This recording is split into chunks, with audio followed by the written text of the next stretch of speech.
একটি দুনিয়া, আজব একটি দুনিয়া। ছোটবেলা সব সন্তানই বলে আমার বাবা আমার মা, আমার বাবা আমার মা, অথচ বৃদ্ধবেলা বলে তোর বাবা তোর মা, তোর বাবা তোর মা। স্ত্রী তখন তার আপন হয়ে যায়, বাবা মা তখন পর হয়ে যায়।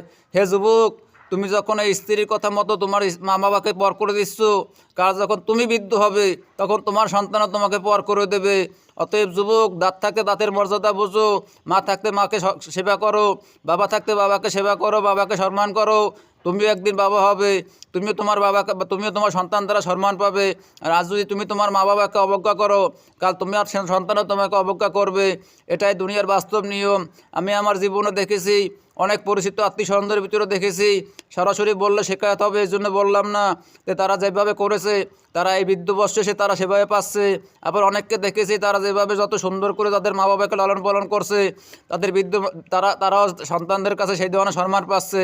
অতএব যুবক, তুমি তোমার মা বাবাকে সম্মান করো, মাকে স্নেহ করো, বাবাকে সম্মান করো, মাকে সম্মান করো, বাবাকেও সম্মান করো, মাকে ভালোবাসো, বাবাকে ভালোবাসো, তুমিও ভালোবাসা পাবে।